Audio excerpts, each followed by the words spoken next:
Perbanyaklah istighfar. Perbanyak apa? Innahu kana ghaffar. Sak temne Gusti Allah itu Maha Pengampun. Bukan tidak mungkin kenapa enggak turun hujan, kenapa dagangan enggak laris, kenapa tidak diberikan keturunan, karena kita banyak dosa. Perbanyak istighfar. Nek dosane yang pun digugur ke Gusti Allah, diberikan ampunan apapun yang kita minta akan dikabulkan Allah. Alhamdulillah.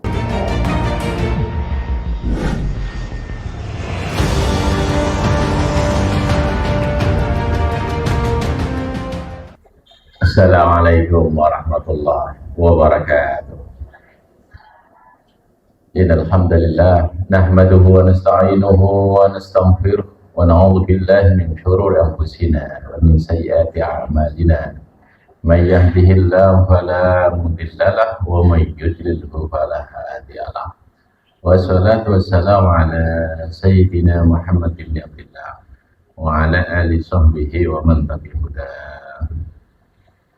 Monggo dongo sareng-sareng istri manah kita senantiasa bahagia, semua urusan dimudahkan Allah. Bismillahirrahmanirrahim. Rabbi syrah li sadri wa yassir li amri wa hlul 'uqdatam min lisani yafqahu qawli. Amin. Amma ba'd.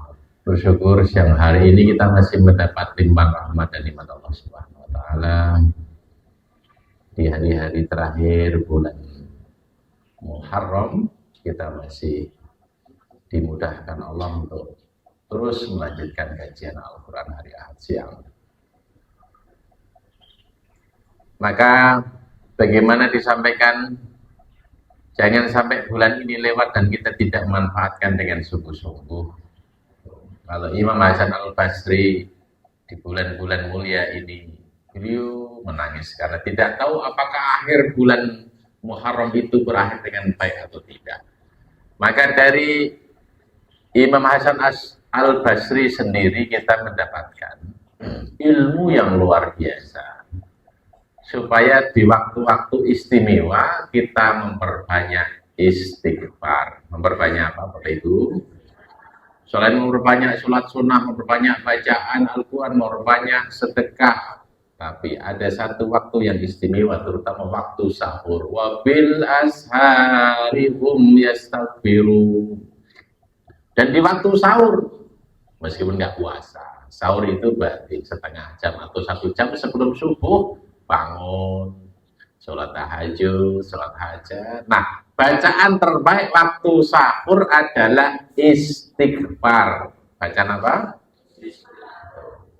Imam Hasan Al-Basri itu imam yang besar di zaman tabi'in, tinggal di Basrah, daerah Irak gitu. Karena itu julukannya Al-Basri, dari satu kota namanya Basrah. Imam Hasan Al-Basri. Nama Hasan banyak sekali, ratusan, tetapi ketika disebut Al-Hasan, maka orang pasti merujuk, oh itu pasti Imam Hasan Al-Basri. Saking hebatnya tokoh ulama di zaman tabi'in yang bernama Hasan, begitu disebut Hasan, ya pasti merujuknya Imam Hasan Al-Basri. Nama Hasan banyak, tapi begitu disebut Hasan, saking ketokohannya yang hebat, namanya Al-Basri. Beliau punya majelis pengajian kayaknya teliti, jamaahnya banyak ratusan, dan biasanya habis pengajian ada sesi tanya jawab. Niki makin wonten wekdal sesi tanya jawab. Manfaatkan majelis Al-Wadah sebagai majelis ilmu, saling tanya jawab supaya tambah ilmu, tambah berkah. Amin Allahumma. Nah, habis memberikan kajian, sesi tanya jawab dibuka, ada satu orang bertanya, ya Imam, wahai Imam Hasan Al-Basri, tolong mintakan sama Allah Subhanahu wa taala. Ini sudah hampir 2 tahun tidak turun hujan. Nek teng Indonesia mboten kebayang 2 tahun mboten Jawa. Tapi kalau di negara Timur Tengah, itu sesuatu yang sering terjadi Bapak Ibu, karena itu tanaman kering, hewan-hewan kurus. Maka jamaah derek ngaji niku terus takut. Bukan tanya soal agama, tapi nyuwun ditungake Pak Kiai ini.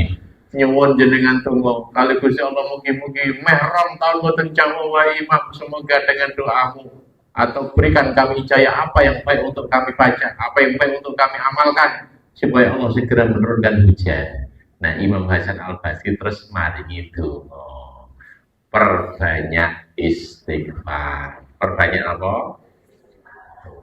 Mantep buat ngarem bikin mau istighfar gitu. Kondur makin mau istighfar, astagfirullahaladzim. Ngatah-ngatah istighfar. Kata Imam Hasan Al-Basri itu akan menurunkan hujan dari langit. Pertanyaan kedua ngoten malih, ya Imam, ini kondisi lagi berat, pasar-pasar sepi, wonten sing sakian niki jenengan, ada pengen dagangannya laris manis. Wah, ini penting ini, Yayasan Al-Basri ini. Kula amalke ini, mulane tokone nggih laris. Bacaannya enggak rumit, enggak panjang, jenengan pun hafal semua. Tolong doakan sama Allah, ini dagangan nembe sepi, pasar nggih sepi, padahal kebutuhan kathah nembe wae bocah mlebu sekolah. Lho sih. Maka Imam Hasan Al-Basri saking seneng remen sayang sama umatnya dikasih ijazah sing cespleng. Ijazah sing apa? Jangan nggih purun ijazah iki. Jenengan amal nggih. Pokoke anggap jenengan iki waos ya, terutama di waktu sahur tadi, insyaallah dagangan laris manis berkah. Nek kowe rumangsa tokomu rada sepi, dagangane kurang laris, usaha-usaha kurang maju, perbanyaklah baca istighfar. Mantep, dijai kiai ini terus marem ngoten. Kuwi matur iki mangke Pak niki kula mas istighfar saya kata. Niku santri-santri wis mulai ngerti kiai ini, lho mau jalukan kon istighfar. Giliran iki njaluk toko laris kon istighfar. Tenan wonten tiyang nomor 3 niku takut.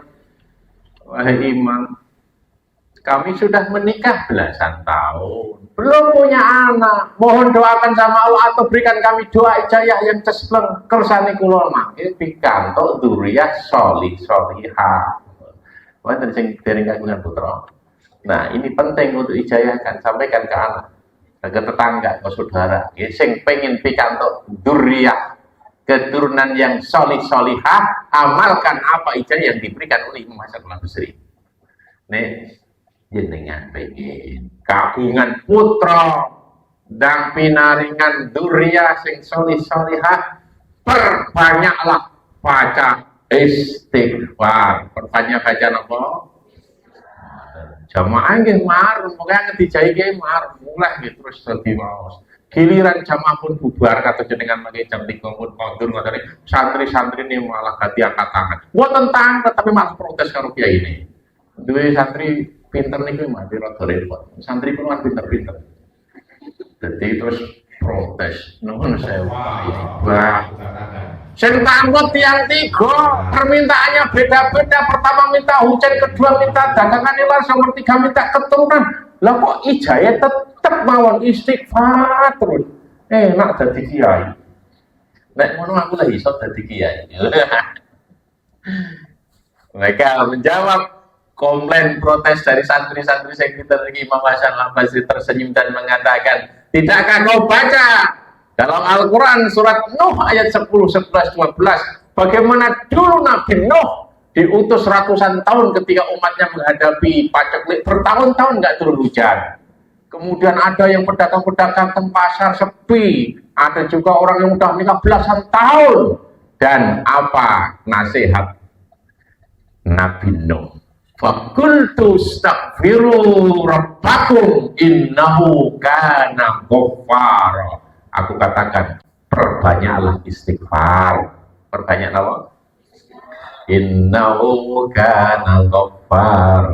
Sak temne Gusti Allah itu Maha Pengampun. Bukan tidak mungkin, kenapa nggak turun hujan, kenapa dagangan nggak laris, kenapa tidak diberikan keturunan, karena kita banyak dosa. Perbanyak istighfar. Nek dosa yang pun digugur ke Gusti Allah, diberikan ampunan, apapun yang kita minta akan dikabulkan Allah. Alhamdulillah. Yursilis sama alaikum midrara. Dengan perbanyak istighfar akan turun dari langit hujan yang lebat. Alhamdulillah. Paling enak mau istighfar itu dibanding sholat istisqa. Jadi kan pun nanti sholat istisqa Kula nggih asline nggih nate tapi rada males nek ana undangan salat istisqa. Salat istisqa niku nek kemarau panjang, salat di lapangan. Engko nek bar salat terus udan. Tapi seringnya ora udan. Lah aku diundang ning orang lapangan udan kan Allah Pak, ya dongane modern mati. Daripada udah alam rasa kok ya Bu. Perbanyak istighfar. Yursilis sama alaikum midrara, akan turun hujan yang lebat dari langit karena perbanyak istighfar. Pertanyaan nomor 1 tadi terjawab dengan istighfar. Yursilis sama alaikum midrara wa yumdidkum fi amwalin wa bani, dan Allah akan menganugerahkan pada kalian semua fi amwalin dengan harta yang berlimpah. Toko laris manis, alhamdulillah, usahane maju, tambah makmur, tambah berkah. Wabanin, dan Allah menganugerahkan anak-anak keturunan yang solih-solihah. Dengan apa? Dengan baca istighfar. Bahkan lanjutan ayat, waj'al lakum jannatin waj'al lakum anhar. Bahkan Allah juga ngasih selain bonus hujan lebat, dagangan laris, anak-anak yang solih-solihah, Allah dengan istighfar kita akan menjadikan kebun-kebun dan sungai-sungai mengandung jernih. Alhamdulillah. Maka hari-hari masih mumpung di bulan mulia Muharram, bulan Suro ini, perbanyak puasa, perbanyak baca Quran, berbanyak sedekah. Tapi ada bacaan yang paling ringan sederhana, yaitu memperbanyak istighfar. Astagfirullah Rabbal baraya, astagfirullah minal khotoya. Dan kapan waktu terbaik membaca istighfar? Ada di waktu sahur. Tapi ya ampun, dengan 1 jam sebelum subuh tangi terus istighfar. Didahului dengan tahajud, lanjutkan dengan hajat, baca itu astagfirullah, astagfirullah, astagfirullah, astagfirullah, astagfirullah. Yang Nabi manusia paling mulia yang dipastikan masuk surga. Sehari semalam tidak pernah kurang mau istighfar. Peng 100, jenengan bedina peng pinten mau istighfar. Betapa malu. Yang Nabi pasti masuk surga, dijamin. Ngoten mawon ndak pernah kurang dari istighfar ping 100. Kula panjenengan belum mesti masuk surga dan istighfar sering lupa, maka pastikan mulai dinten ini. Tidak khusus di bulan Muharram, kok ben dinten istighfar minimal ping 100 insya Allah. Dengan itulah maka rezeki kita datang dengan mudah, kita diberkahi keluarga yang sakinah, mawaddah, warahmah, dengan duriyah yang solih-solihah. Amin. Allahumma. Bapak Ibu dirahmati Allah, hari ini kita bersyukur setelah kemarin mawaddah dalam hubungan umroh ya 13 hari di tengah hati ini menjaga al-karamah, al-karamah, dan kembali kita melanjutkan kajian Al-Quran. Wow, tuhi surat Yasin. Surat nomor Surat Yasin mendapatkan kedudukan yang istimewa di dalam Al-Quran, dapat predikat qalbul Quran, jantungnya Al-Quran. Kabeh awak sekojur itu penting kabeh, tangan penting, mata penting, kaki penting. Tapi ada yang paling penting, apa itu? Jantung. Kalau jantung kita berhenti berdecak, nggak ada detak jantung lagi, ya mati. Maka nggak ada fungsi tangan, kaki, kepala. Begitu juga Al-Quran.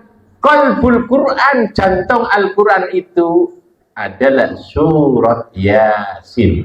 Karena itulah kenapa para ulama ngajari kita nek iso pokoknya ngaji terus itu. Semua surat baik dibaca.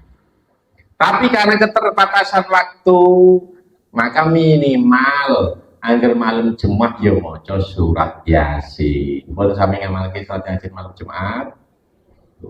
Dan jangan hiraukan kalau ada orang di luar sana mengatakan mana dalil baca surat Yasin, mengkhususkan Yasin di malam Jumat. Wong sing ngomong ngono iku yo Yasin ora diwaca, selain surat Yasin ya ora diwaca.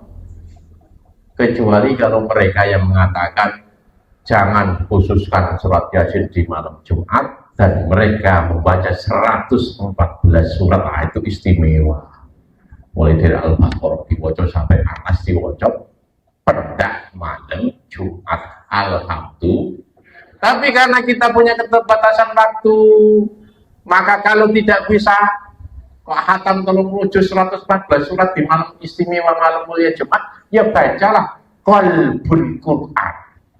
Itulah kenapa ulama-ulama kita itu dalam mengajarkan umat tidak memberatkan, karena kita tahu, karena beliau tahu kita itu tidak mungkin satu malam menghatamkan 30 juz, minimal ngaji surat Yasin alhamdulillah, maka terus taruhkan di rumah ba'da maghrib.